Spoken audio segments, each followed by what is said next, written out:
Assalamualaikum warahmatullahi wabarakatuh. Perkenalkan, saya Feni Oktaviana, merupakan salah satu pengajar dari Institut Ilmu Kesehatan Baktiwiyata Kediri. Kami mengampu mata kuliah biofarmasetika. Pada kesempatan kali ini, kami ingin menjelaskan mengenai konsep biofarmasetika dan penerapannya. Sebelum kita belajar lebih jauh tentang biofarmasetika, kita perlu untuk mengetahui ilmu apakah biofarmasetika itu.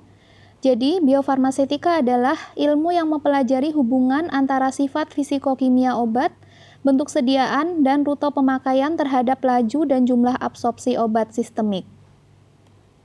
Nah, biofarmasetika juga mencakup faktor-faktor berikut, yaitu stabilitas obat dalam produk obat, pelepasan obat dari produk obat, laju disolusi atau pelepasan obat pada site absorpsi, dan absorpsi sistemik obat.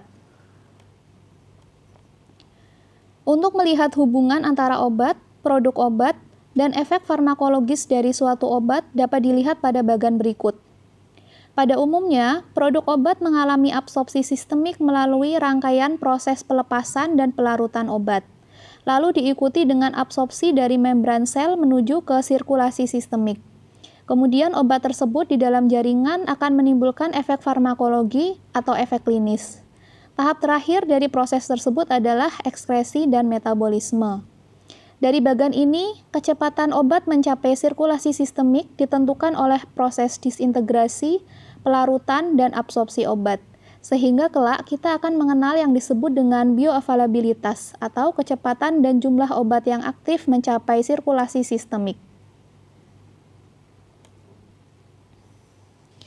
Jadi sekarang kita paham alasan harus belajar biofarmasetika. Karena dengan menguasai biofarmasetika dapat mengatur pelepasan obat sedemikian rupa ke sirkulasi sistemik agar diperoleh pengobatan yang optimal pada kondisi klinik tertentu. Saat membahas biofarmasetika, kita harus memahami salah satu istilah, yaitu bioavailabilitas atau yang biasa disingkat dengan BA. Bioavailabilitas atau BA menyatakan kecepatan dan jumlah obat aktif yang mencapai sirkulasi sistemik. Bioavailabilitas ini mempengaruhi daya terapeutik, aktivitas klinik, dan aktivitas toksik obat. Laju bioavailabilitas obat dapat dilihat dari proses berikut, yaitu suatu obat dalam produk obat mengalami pelepasan dengan penghancuran, kemudian menjadi partikel obat padat, lalu terlarut. Setelah obat berada dalam larutan, maka obat diabsorpsi ke dalam tubuh. Ada faktor-faktor yang perlu diperhatikan dalam bioavailabilitas obat, yaitu faktor-faktor fisiologik yang berkaitan dengan absorpsi obat dan faktor-faktor farmasetik yang mempengaruhi bioavailabilitas obat. Mari kita perhatikan faktor-faktor fisiologik terkait absorpsi obat. Ada beberapa poin yang harus diperhatikan, yaitu pertama, perjalanan obat melewati membran sel, kemudian ada difusi pasif, transport aktif, facilitated diffusion, pinositosis, transport melalui pori, dan waktu transit obat dalam saluran cerna.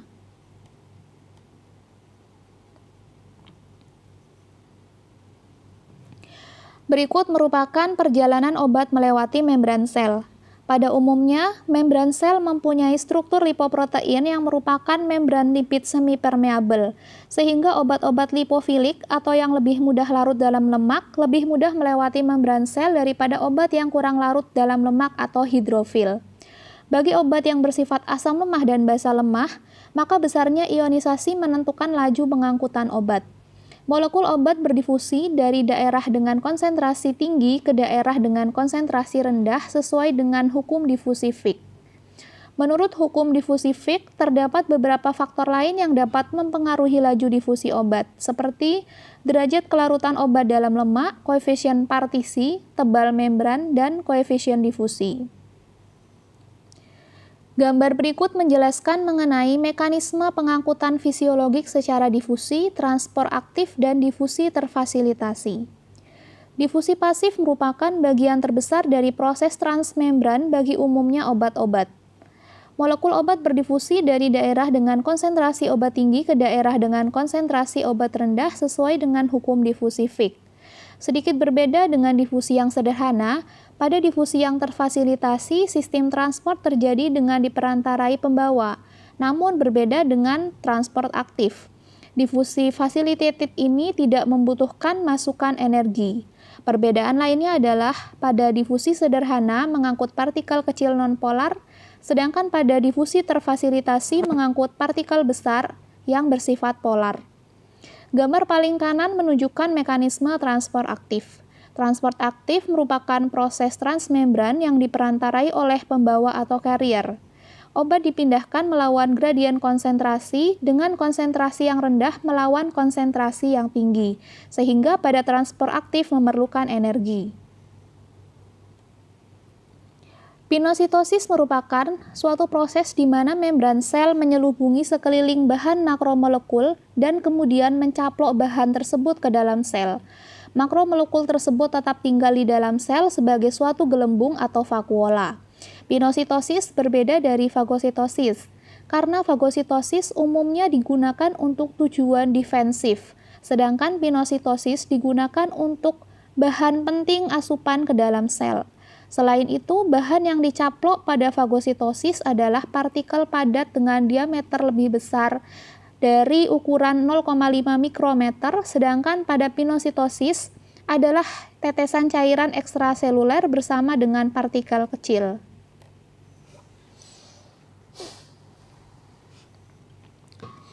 Selanjutnya adalah transport melalui pori. Transport molekul seperti urea, air, dan glukosa dapat melewati membran dengan cepat jika memiliki celah atau pori.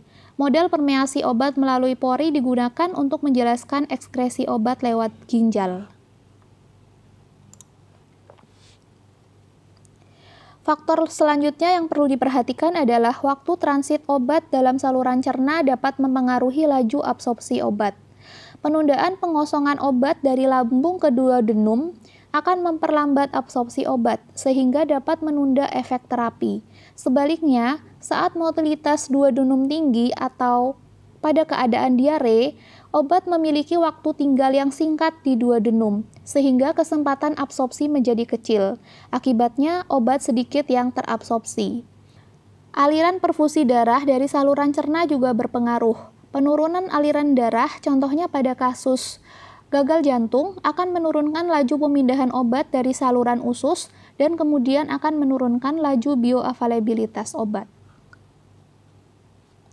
Faktor-faktor farmasetik yang mempengaruhi bioavailabilitas obat yang pertama adalah disintegrasi. Disintegrasi adalah keadaan di mana sebelum absorpsi terjadi, produk obat padat mengalami disintegrasi atau penghancuran ke dalam partikel-partikel yang lebih kecil dan melepaskan obat. Proses disintegrasi tidak menggambarkan pelarutan sempurna tablet ataupun obat.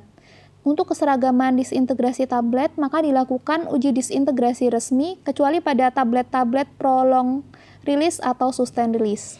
Faktor farmasetik lain adalah pelarutan. Pelarutan adalah proses di mana bahan kimia atau obat menjadi terlarut dalam suatu pelarut. Laju pelarutan obat-obat yang memiliki kelarutan sangat kecil dalam air sering mempengaruhi laju absorpsi sistemik.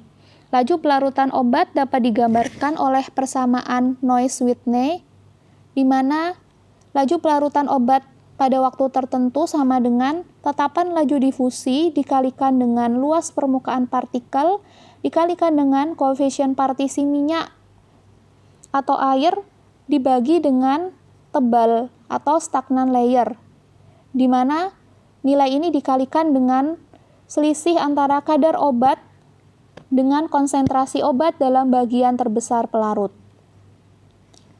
Faktor farmasetik lain yang mempengaruhi bioavailabilitas obat adalah sifat fisika kimia obat. Sifat fisika kimia partikel obat berpengaruh terhadap kinetika pelarutan. Jika ukuran partikel kecil, maka luas permukaan efektif obat menjadi lebih luas, dan kemudian menyebabkan kelarutan akan meningkat. Derajat kelarutan obat dalam air juga mempengaruhi pelarutan. Obat dalam bentuk garam terionisasi lebih larut dalam air daripada asam atau basa bebas. Begitu pula obat dalam keadaan anhidrat, lebih besar laju pelarutannya daripada dalam bentuk garam hidrat. Selain itu, obat dalam bentuk AMOF menunjukkan laju pelarutan yang lebih cepat pula daripada obat dalam bentuk kristal. Faktor formulasi juga mempengaruhi pelarutan obat. Berbagai bahan tambahan dalam produk obat dapat menurunkan laju pelarutan. Berbagai bahan tambahan dalam produk obat tersebut seperti suspending agent akan meningkatkan viskositas, sehingga menyebabkan laju pelarutan akan berkurang. Kemudian bahan tambahan lain seperti magnesium stearat yang biasa digunakan sebagai bahan tambahan pelicin memiliki sifat menolak air, sehingga pada kadar yang tinggi akan menurunkan laju pelarutan. Begitupun dengan penambahan surfaktan. Penggunaan surfaktan pada kadar yang tinggi akan membentuk misel sehingga menurunkan laju pelarutan. Begitu pula dengan penambahan kalsium karbonat pada tetrasiklin, maka akan membentuk kompleks kalsium tetrasiklin yang memiliki laju pelarutan yang kecil, sehingga menyebabkan penurunan dari absorpsi. Penerapan biofarmasetika dalam bidang farmasi perlu mempertimbangkan beberapa faktor. Di antaranya adalah pertimbangan dalam rancangan bentuk sediaan, pertimbangan rute pemberian, dan pertimbangan fisikokimia. Pertimbangan dalam bentuk sediaan harus mengutamakan prinsip keamanan dan keefektifan. Bahan-bahan aktif dan inaktif harus aman dan efek terapi yang diharapkan dapat tercapai. Nah, apa saja pertimbangan dalam rancangan bentuk sediaan? Di dalamnya ada pertimbangan penderita, pertimbangan dosis, pertimbangan frekuensi pemberian dosis, pertimbangan terapeutik, dan pertimbangan efek sampingnya pada saluran cerna.